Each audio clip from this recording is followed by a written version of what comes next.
France-based journalists get to chew the fat over what's been making headlines in the last 7 days. Joining me in the studio is Navaro Pedro, the Paris correspondent for the Portuguese weekly Visao, Jean-Marc Illouz, a former senior correspondent with France 2 Télévision, Philippe Moreau Chevrolet, a columnist with the French news weekly Le Nouvel Observateur, and France 24's very own international affairs editor, Douglas Herbert. Hello and welcome to all of you, and thanks for being with us. And a reminder also to you, the viewer, that you can tell us what you're thinking. Just tweet using the hashtag TWTW. But first, the French Interior Minister Manuel Valls is cutting short an overseas trip as the government is coming under growing pressure over the expulsion of a Roma teenage girl. For the second day in a row, students have taken to the streets here in Paris in angry protest. It was the tale of 15-year-old Leonarda being taken into police custody during a school field trip that's touched a raw nerve with the French public. She and her family have since been deported to Kosovo. There are growing calls for the Interior Minister to resign and for President François Hollande to take a stand on the issue. Even Leonarda had a message for the French leader. To President Hollande, I want to say I left flyers at every door for people to vote for you. Me, my father, my mother, all my family. We left flyers for people to vote for Hollande. And I don't know why Hollande has sent us back to Kosovo. I want to tell him to get us back to France as soon as possible because I don't want to miss more of my school.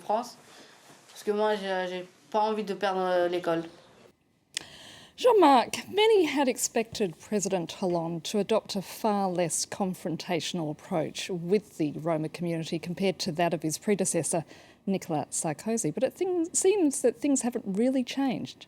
Well, you see, during a campaign, immigration is always a strong ideological marker. Historically, it's been so in France for a long time. But then we get in with the reality of facts. It's quite an unconscionable problem to solve, especially at a time when France is not very rich to fund people that are coming from outside and whose schooling, for example, should be taken care of by their own governments who just dump them across the borders.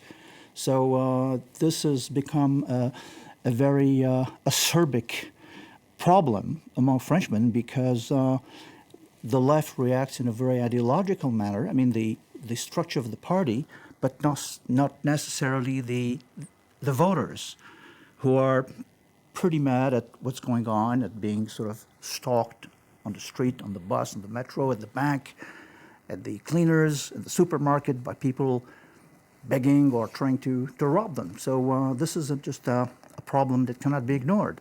No, I mean, it's clear. Look, the trigger in this whole thing is Roma.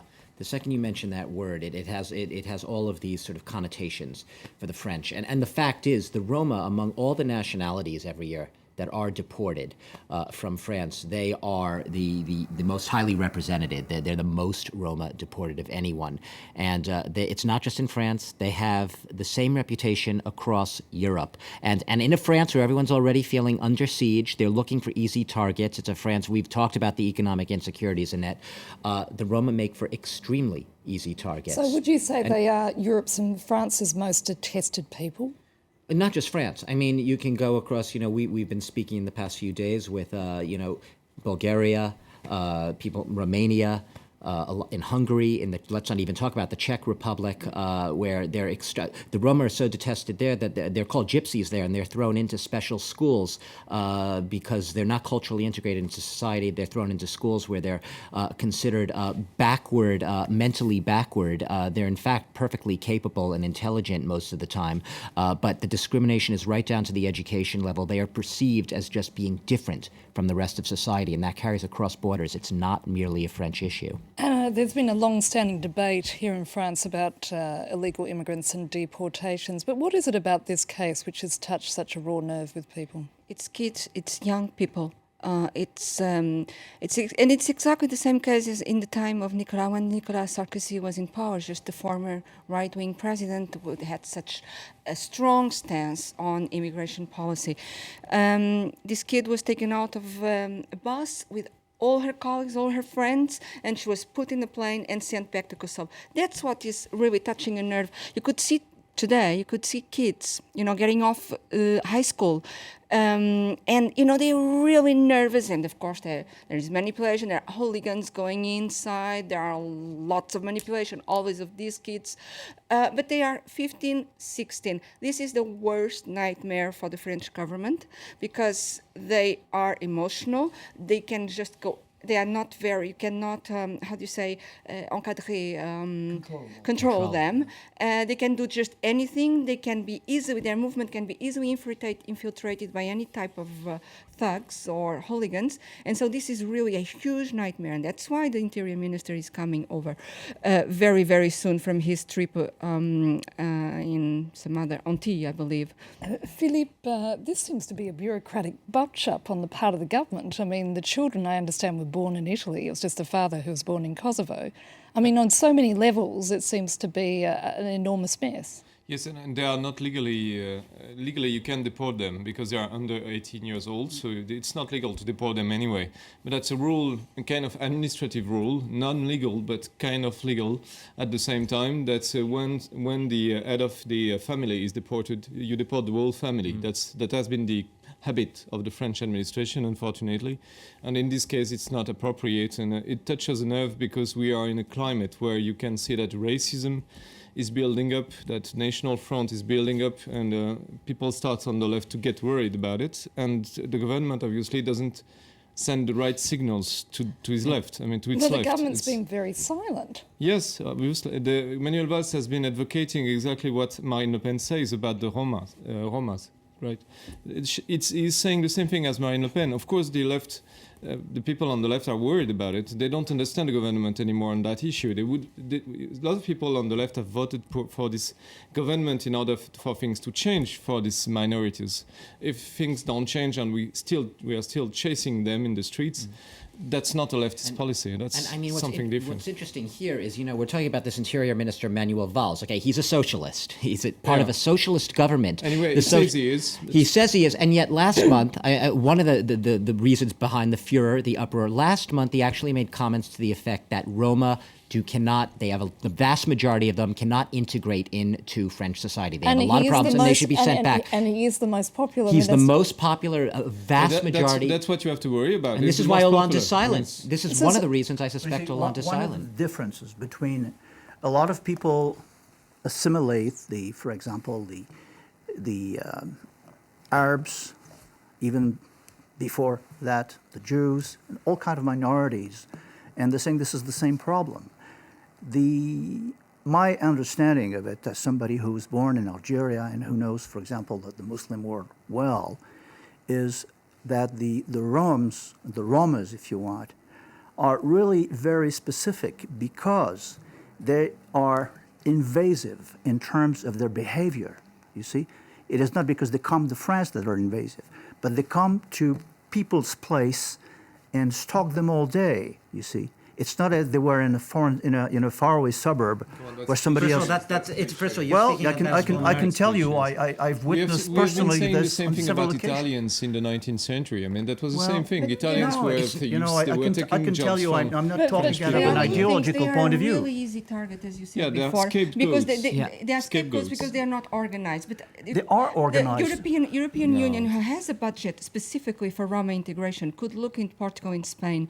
There was a huge wave of racism, anti-gypsy, as we say in our countries, wave in the 90s, 80s and 90s. And there were laws then adopted in both countries in order to half sedentarize them. Sedentarize, is that correct? Them. They are not perfect. There are still lots of problems, but they've been working, and we could look at them. Because first of all, there was an understanding of Romas how... are the new Jews. Jews were put into ghettos. I can't Not hear that. really. So I'm sorry, I We treat completely them disagree. exactly as we treated Jews You know, in the 30s. But It's can the I same just, thing. at this point, You may. I just want to pose this question to two of you as Okay, French right. journalists on this panel. What does it say about France, the fact that we are having this debate in 2013? It's What does sad. it say? It's very sad. But it's not only about France. I'm sorry, Douglas said it. This It's is- all No, the whole but I of want Europe. to just come back because this is a French network and we're broadcasting out of Paris. What does it say about your Well, country? it doesn't. It doesn't say anything special about France. It says something about Europe at the time where the political environment has changed, where the economic environment has changed, and where people are on edge, you see. I don't think it is something specific to France. I think it the fact is that in France, the problem is very ideologically considered because of our traditions. You know, I myself am, to tell you the truth, extremely surprised of my own reactions, because I've been living around the world with all sorts of people, and I've never felt like that, you see. So this is what's happening. Exasperation. It's a vicious circle with the integration issue with the Roma, because, I mean, the irony of this girl's deportation, 15 years old, she's now sleeping rough with her family on a bench in Mitrovica in Kosovo, okay? She doesn't speak the language. She speaks zero Albanian, okay? She speaks French. She spoke fluent French like anyone else. She's in a house paid for. Now by she is. the When they Kosovo first got government. there, she had no place. She's That's now not better, since because been. she doesn't It's speak no Kosovo better. anyway. But she's in a place that's foreign to her. It's not. There's this notion that you send them back to their country of origin where they belong. She doesn't belong there. That's not really. She belongs in France. That's where she felt at home, and that's where the students who were marching on the streets today say she belonged. Her fellow students. They felt like she was one And of you them. don't arrest a kid in school anywhere. That's No, Right, that's, as you said. I fully As you agree. said. The process was extremely awkward. But you see, I may defend, for once in my life, a French minister. I think Manuel Valls is the Minister of Law and Order, and he's doing his job. All the legal options have been exhausted in that case. No. As far as I heard. You It's the can't opt-out deport. throughout You history. can't deport people under 18. That's not law. That's illegal. Okay, let me just come back to the way in which the government is handling this issue. We've been talking about this before, you and I, Philippe, and you're telling me how you saw it as a tactic with the government, particularly Hollande, remaining there are silent. many things. Yeah. But is this, by keeping silent and obviously, as you were saying, sending a clear message to an interior minister who's very popular and much more popular than any of his peers, is this a tactic that can backfire? Yeah, François Hollande is trying to control this minister, Manuel Valls, is trying to send him a signal that he shouldn't be too ambitious too soon. And so this way of chasing, getting on him, attacking him on the left is really a way from François Hollande to discipline this Manuel Valls. And that's why he's not saying anything. He's waiting for the wave to recede and the minister to be weakened on his left, and it will be good for him because this minister was attacking his position as president symbolically. If that That's is the one first case, thing. he's playing with fire. Yeah, he's playing with In this fire all the case. time. He's playing with fire. The socialists have decided, that still decided, that like in the 80s, we can push the National Front and divide the right, and then we conquer the power. But that's not the trend. That's not the case anymore. Jean-Marc? Well, I'm not sure that. I mean, this morning the Élysée Palace issued, an unspoken but a written statement defending. After 2 days of silence, I mean, Yes. that tells a lot. That tells Yes, a lot. but it's very embarrassing because, as you said, he's very popular, and they have municipal elections next year, and also because no matter what the Socialist Party think, no matter what the ideology, no matter what the tradition of hospitality tell people, there is a problem in the streets. And people react to that, whether the socialists, whether they voted for Hollande or And, not. the First Lady is actually attacking Valls, saying that you shouldn't take a kid in school like this. The First Lady, I mean, she's you're François right. Hollande's You're right. It's girlfriend. unfortunately a very chaotic first government. girlfriend, It's yeah. a very chaotic government. Yeah, it's a chaotic Completely government, that's unmanaged. true. Doug? Yeah, that's true. I no, absolutely agree.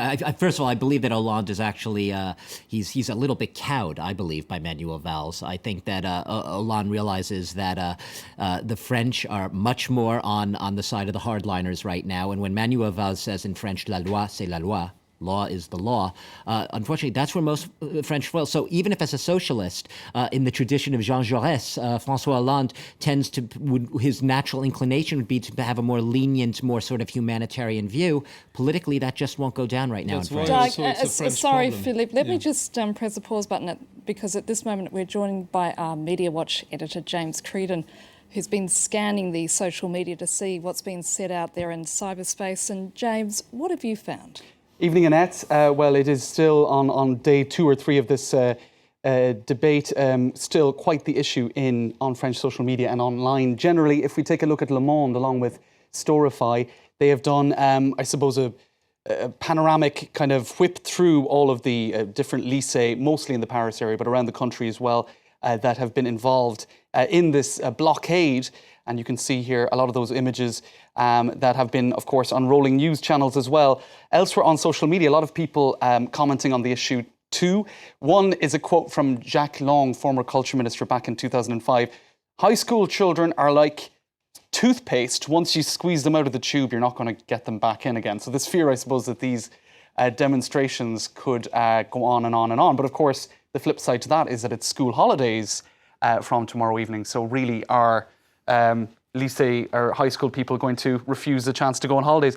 Now, a lot of this is the sort of thing you're finding on Twitter as well. People grouping together tweets showing how delighted these high school students were to have the chance to get off class for a few hours. And some of those tweets saying, blockading the school on Friday is no good. I only have one class.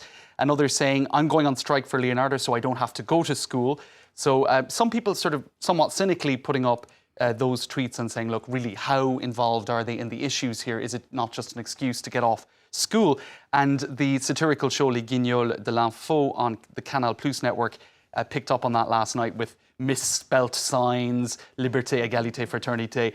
You know, now others in the political world, such as Jean-Pierre Chevènement, former presidential candidate for a very small left party, he said, look, these high school students are perhaps being manipulated by far left parties who are unhappy with the socialist government, unhappy with quite a centre-right in terms of his immigration policies in Interior Minister, and this is sort of vengeance in some senses. So they could be manipulated, he's warning. Others saying not at all. Certain high school students are out demonstrating to have fun, but the vast majority are out there and they really are, you know, there for the right reasons. They're committed to the cause, so to speak. So just a quick look at the front page of the left-leaning Libération this morning, Annette. Mr. President, explain yourself, basically, on the issue of Roma and deportations, because up to now he has not spoken, despite the fact that his partner, Valérie Trierweiler, has, saying that there are some borders you do not cross, one being the front door of a school. So I think a lot of people waiting for the President to clarify his position. James Creedon, thank you so much Thanks, for that Annette. wrap of what's going online. And we're going to have to press the pause button because I'll be back with my guests after a short break for the second part of The World This Week.